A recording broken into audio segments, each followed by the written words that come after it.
मुद्दा गर्म है, मसला देश की रीढ़ से जुड़ा है, रोजगार। यानी वह चीज जिसके बिना पढ़ाई सिर्फ कागज है, डिग्री एक फ्रेम की जीनत है और सपने महज आंखों की नमी बनकर रह जाते हैं। अब ये कोई टीवी की टीआरपी बढ़ाने वाला फालतू डिबेट नहीं है, ये वो सवाल है जो हर दूसरे घर में चूल्हे की आग और जेब के खालीपन से जुड़ा है। और जब देश की सबसे बड़ी अदालत तक यह कहने पर मजबूर हो जाए कि 80 साल में भी हम सबको रोजगार नहीं दे पाए, ये छलावा है, तब समझिए कि नौकरियों का सूखा अब सिर से ऊपर बहने लगा है। सड़कों पर डिग्रियां लेकर भटकते युवा, नौकरी की तलाश में अपनी उम्र गंवाते लोग और इस बेरोजगारी को देखकर भी जश्न में मग्न सत्ता।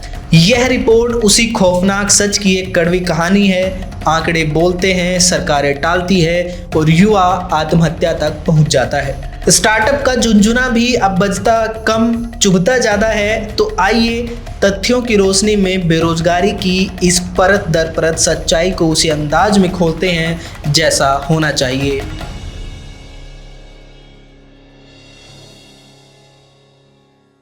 भारत में बेरोजगारी की भयावह स्थिति को न तो आंकड़ों से छिपाया जा सकता है, न ही भाषणों से ढका जा सकता है।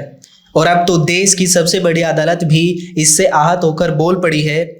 सुप्रीम कोर्ट ने जब यह तल्ख टिप्पणी की कि हमें आजाद हुए 80 वर्ष होने को आए, लेकिन अभी तक सरकारी क्षेत्र में पर्याप्त रोजगार नहीं सर्जित हो सके हैं, तो यह सिर्फ कानूनी दस्तावेज नहीं बल्कि देश के लाखों युवाओं की पीड़ा की गूंज थी।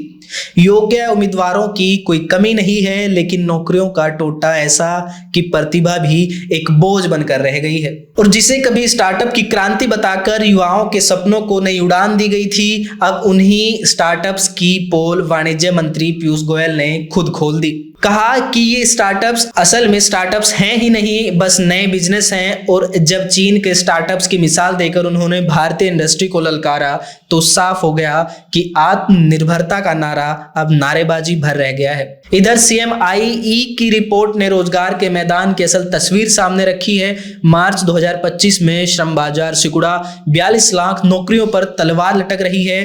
कुछ को धक्के मारकर निकाला गया और कुछ ने खुद ही हार मान ली। फरवरी में श्रम बल 45.77 करोड़ था, मार्च में 45.35 करोड़ रह गया, सीधा 42 लाख की गिरावट। वही रोजगार भी 41.91 करोड़ से घटकर 41.85 करोड़ हो गया है। और यह 3 महीनों की लगातार गिरावट है, जो इस बात की चेतावनी है कि भारतीय अर्थव्यवस्था किसी गहरे दलदल में फंसी है। रिपोर्ट कहती है बेरोजगारी की संख्या मार्च में 3.86 करोड़ से घटकर 3.5 करोड़ रह गई, लेकिन इसका यह मतलब कतई नहीं है कि 36 लाख लोगों को नौकरियां मिल गई, बल्कि सच्चाई यह है कि ये 36 लाख लोग अब रोजगार ढूंढने का हौसला तक खो बैठे हैं और श्रम बाजार से बाहर हो गए हैं, नौकरी ढूंढना बंद कर दिया है। मई 2024 में बेरोजगारी दर 7% थी, जून में 9.2% हो गई। ग्रामीण क्षेत्रों में 6.3% से 9.3% और शहरी क्षेत्रों में 8.6 से 8.9% तक की छलांग लगी। यानी समस्या सर्वव्यापी है। लेबर पार्टिसिपेशन रेट बढ़ा है 40.8% से 41.4% तक, लेकिन रोजगार दर 38 से घटकर 37.6 पर आ गई। मतलब जो लोग काम ढूंढ रहे हैं उन्हें काम नहीं मिल रहा। और जैसे इतना ही काफी नहीं था, अब ट्रंप साहब के टैरिफ युद्ध ने भारत के उत्पादन और रोजगार की कमर तोड़ने की तैयारी कर ली है। अमेरिका से लेकर यूरोप तक ट्रंप के खिलाफ विरोध प्रदर्शन हो रहे हैं, लेकिन भारत में सरकार उनके सामने घुटने टेक रही है। अमेरिका अब अपने कृषि उत्पादों का बोझ भारत पर डालना चाहता है। चीन के बाद अब भारत से कह रहा है कि तुम्हारे किसान की जो थोड़ी बहुत सब्सिडी है वो भी हटा दो, ताकि हमारे सस्ते गेहूं सोयाबीन से तुम्हारा बाजार भर जाए। और मोदी की मौन स्वीकृति से साफ है कि भारतीय किसान एक और संकट के मुहाने पर खड़ा है। और जब कृषि अलाभकारी होगी तो किसानी छोड़ना और बेरोजगार होना मजबूरी बनेगा।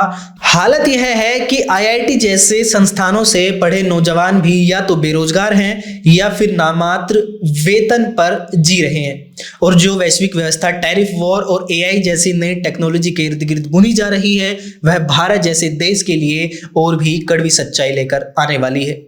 आए दिन किसानों, मजदूरों, बेरोजगार युवाओं की आत्महत्याएं इस त्रासदी की दुखद गाथा सुना रही हैं।